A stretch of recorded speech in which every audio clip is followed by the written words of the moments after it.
दिल्ली समेत देश के 5 राज्यों से आज खूंखार आतंकी संगठन आईएस के 10 संदिग्ध आतंकियों की गिरफ्तारी का दावा पुलिस ने किया है। पुलिस के मुताबिक संदिग्ध आतंकी बड़े हमले की साजिश रच रहे थे। आतंक इस समय देश के लिए सबसे बड़ी चुनौती है। देश की सुरक्षा बहुत बड़ा मुद्दा है। ऐसे माहौल में हमारे संवाददाता जितेंद्र दीक्षित देश को भरोसा दिलाने वाली रिपोर्ट लेकर के आए हैं। हम ये बड़ी रिपोर्ट आपको सुरक्षा का एहसास कराने के लिए दिखा रहे हैं। ये भी बताएगी ये रिपोर्ट कि आप और हम अगर आज महफूज हैं तो उसके पीछे कौन है वो जो हमारी सुकून की नींद के लिए दिन रात जाग रहे हैं। देखिए देश के दुश्मनों की घंटी बजाने वाली हमारी ये बेहद खास रिपोर्ट।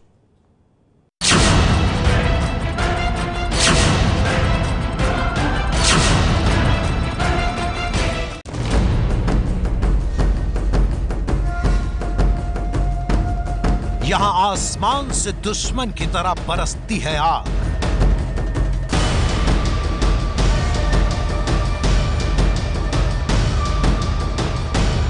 यहां दुश्मन की तरह हर वक्त जलाने को तैयार रहती है अंगारों की तरह तपती धरती।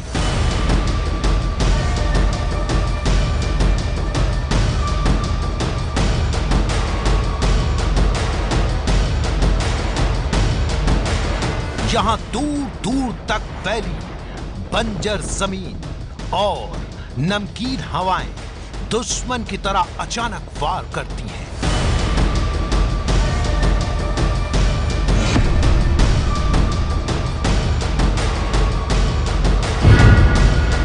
यहां समंदर की लहरें काल बनकर खींच ले जाती हैं।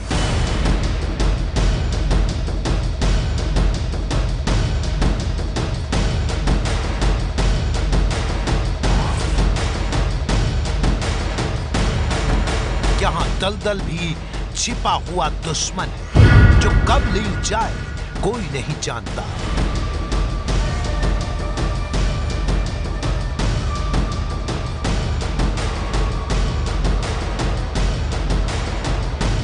और सबसे बड़ा खतरा सीमा पार के दुश्मनों का जो जमीन और समंदर दोनों रास्तों से हर वक्त देश पर हमले के लिए घात लगाए रहते हैं।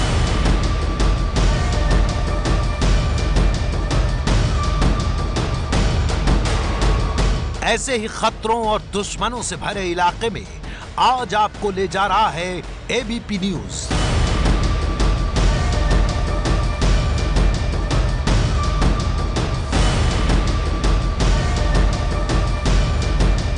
आज हम आपको मिलवा रहे हैं देश के उन जांबाजों से जो एक साथ कई दुश्मनों का सामना कर रहे हैं ताकि वतन सुरक्षित रहे।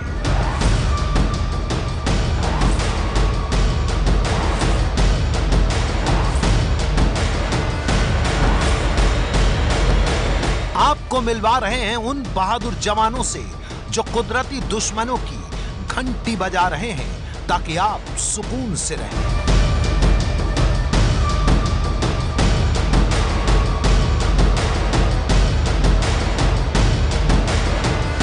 आपको मिलवा रहे हैं उन वीर सपूतों से जो मगरमच्छ यानी क्रोकोडाइल की तरह जमीन और पानी में हर वक्त पहरा देते हैं।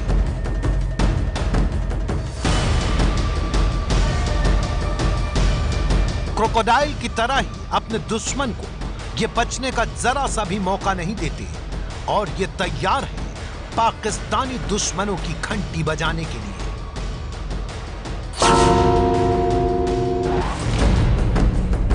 देश के पश्चिमी हिस्से में गुजरात के कच्छ का रण पाकिस्तान की सीमा से सटा है ये इलाका। इसकी सुरक्षा की जिम्मेदारी बॉर्डर सिक्योरिटी फोर्स यानी बीएसएफ के कंधों पर है।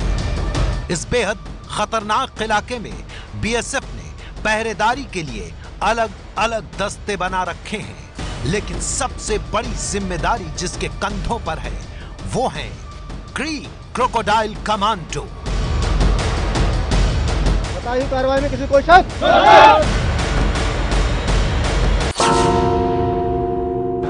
गर्मी इन दिनों देश में कहर बरपा रही है। गर्मी से राहत पाने के लिए कुछ लोग एसी कूलर का सहारा ले रहे हैं तो कुछ लोग पंखे से अपना काम चला रहे हैं।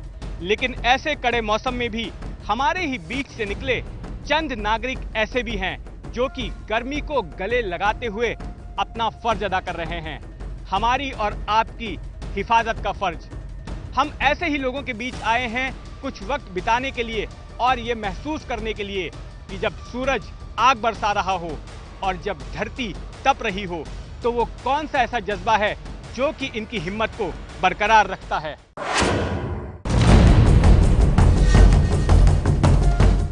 क्रीक क्रोकोडाइल कमांडो के जज्बे और हिम्मत की पूरी तस्वीर आपको दिखाएंगे, पर पहले बात इस दलदल की। ये कैसा दलदल है, कितना खतरनाक है और कमांडो नंगे पैर इसमें क्यों चल रहे हैं? इन सवालों के जवाब दिए अखंड प्रताप शाही ने, जो कि क्रीक क्रोकोडाइल फोर्स के कप्तान हैं। 10 हफ्ते की ट्रेनिंग कराई जाती है। उसमें mud walking, survival technique, survival पे विशेष ध्यान दिया जाता है। इसके अलावा भी ट्रेनिंग के बाद जब हम डिप्लॉय हो जाते हैं बॉर्डर पे, तो इसकी प्रैक्टिस लगातार करते रहते हैं। और बेसिक टर्म्स में बताएं आपको तो जब भी चढ़ाई पे चढ़ते हैं, मतलब जहाँ पे स्लोप ऊपर की तरफ है, तो पंजे को दबाते हुए चलते हैं और ढलान में एड़ियों को दबा के आगे बढ़ते हैं। जो हमारे क्रीक के साथ जुड़े हुए बेट हैं, बेट पे जहरीले सांप बिच्छू भी पाए जाते हैं। जहरीले सांप में वाइपर की संख्या सबसे बहुतायत मात्रा में है। दलदल ही नहीं, रन की ये पूरी जमीन बेहद खतरनाक है, क्योंकि समंदर की लहरें इसे भिगोती रहती हैं, जिससे नमक जमीन और हवा में घुला होता है और इंसानी जिस्म को कई गंभीर बीमारियों से भर देता है। जो जमीन है यहाँ की वो गर्म हो जाती है, तो नीचे से भी गर्मी आती है और ऊपर से भी गर्मी आती है, और इस गर्मी में भी सीमा प्रहरी खड़ा होकर ये ड्यूटी निभा रहा है। इसके अलावा अभी जो पश्चिमी मानसून है वो शुरू हो चुका है। आप देख रहे हैं 45 से 50 किलोमीटर की हवाएं यहाँ चल रही हैं। ये हवाएं जो हैं वो नमकीन के पार्टिकल्स कैरी करती हैं, रेत कैरी करती हैं, जो कि हमारे शरीर में, जवानों के शरीर में चिपक जाती हैं और इससे शरीर में जलन होती है, आंखों में जलन होती है। यही वजह है कि अपने सिर और आंखों को बचाने के लिए ये कमांडो हर वक्त कपड़े और काले चश्मे का इस्तेमाल करते हैं। गुजरात में पाकिस्तान की सटी सीमा पर 261 किलोमीटर में फेंसिंग और 293 किलोमीटर में फ्लड लाइट लग चुकी है। कच्छ के रण का 90% हिस्सा भारत और 10% हिस्सा पाकिस्तान के पास है। गुजरात की पाक से 508 किलोमीटर की सीमा लगती है और यहाँ बीएसएफ की 135 सीमा चौकियां हैं। लेकिन कच्छ के रण के एक बड़े इलाके में कहीं किसी तरह की बाढ़ नहीं है। ऐसे में सवाल यह है कि दूर तक फैले इस संवेदनशील इलाके में बीएसएफ आखिर कैसे हर वक्त पहरेदारी कर पाती है? तो लीजिए देखिए। यह है एटीवी यानी ऑल टेरेन व्हीकल, जो कच्छ के रण में बीएसएफ का खास साथी है। यह खास तरह की गाड़ियां जमीन में, पानी में, पहाड़ी और ढलान वाले इलाकों में आसानी से दौड़ती हैं, जिससे जवान कम वक्त में दूर तक का फासला तय कर पाते हैं। बीएसएफ के पास समंदर में गश्त के लिए दूसरे और भी साथी हैं। ये देखिए फास्ट अटैक क्राफ्ट और ये स्पीड बोट, जो समंदर की लहरों के बीच से दुश्मनों पर नजर रखने में मदद करती हैं। लेकिन इनका सफर इतना आसान नहीं जितना कि आपको देखने से लग रहा है। समंदर की लहरों के घटते बढ़ते क्रम में जब ये तेज रफ्तार से चलती हैं, तो कब कौन कहां गिर जाए पता भी नहीं चलता। जिस इलाके में दोनों देशों के बीच बाड़बंदी नहीं है, वहां ये चुनौती भी बहुत बड़ी है कि आप भारत और पाकिस्तान सीमा के बीच फर्क कैसे करें। भारत पाकिस्तान की सरहद पर यह है पिलर नंबर 1175। यहां तक दोनों देशों के बीच की सीमा निर्विवाद है। अगर मैं यहां से एक कदम भी आगे बढ़ता हूं तो मैं पाकिस्तान की जमीन पर रहूंगा। मान लीजिए कि मैं अगर पाकिस्तान की धरती पर आ भी जाता हूं, तब भी पाकिस्तानियों को नहीं पता चलेगा, क्योंकि यहां पर दूर दूर तक ना तो कोई पाकिस्तानी रेंजर नजर आ रहा है और ना ही कोई पाकिस्तानी फौजी। समंदर भी यहां दोनों देशों के बीच सीमा के तौर पर बटा हुआ है। पाकिस्तानी दुश्मन अक्सर खाड़ियों और नालों के रास्ते भारत की समुद्री सीमा में घुस जाते हैं। ऐसे में समंदर में निगरानी के लिए बीएसएफ के लिए मददगार बनती हैं ये फास्ट अटैक क्राफ्ट और ये स्पीड बोट।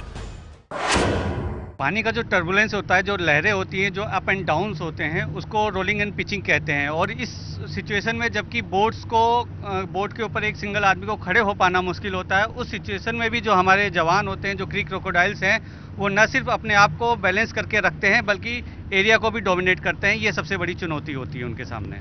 टाइड्स के हिसाब से हमारी जो मूवमेंट्स होती है वो होती है, कभी हाई टाइड होता है, कभी लो टाइड होता है। जैसा कि आपने देखा कि कभी पानी इतनी तेज़ी से आ जाता है कि जो मड्स होते हैं वो सबमर्ज हो जाते हैं। उस सिचुएशन में हमारी बोट्स का चल पाना और पेट्रोलिंग वॉक और पेट्रोल कर पाना बहुत मुश्किल हो जाता है। ये सबसे बड़ी चुनौती होती है हमारे सामने।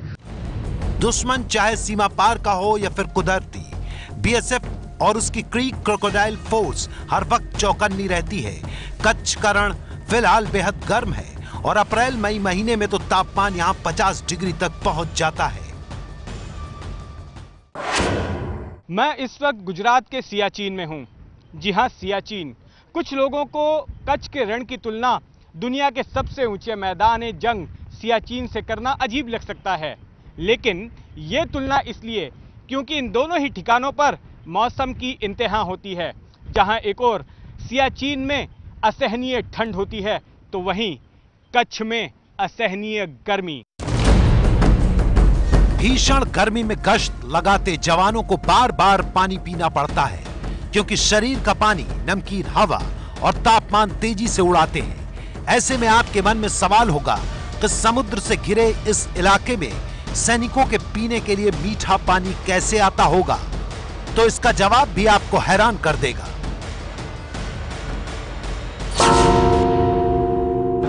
हम इस वक्त बीएसएफ की ट्राई जंक्शन पोस्ट पर हैं।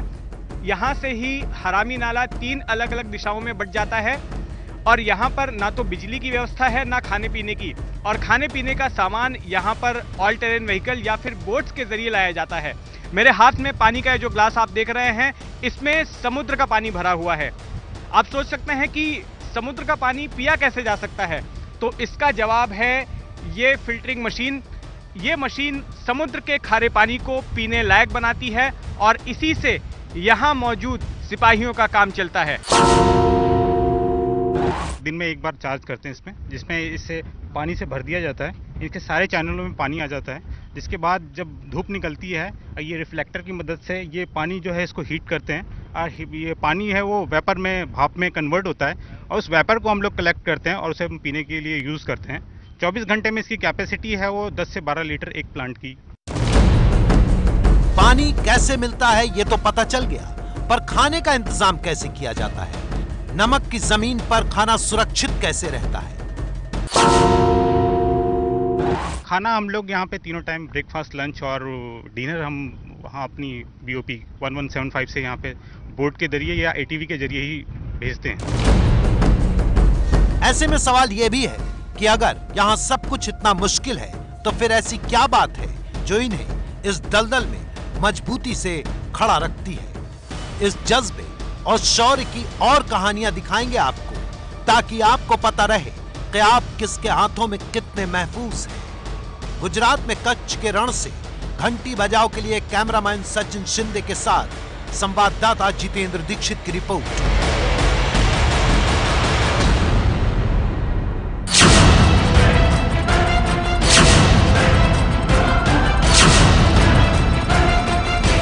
ये है ABP न्यूज, आपको रखे आगे।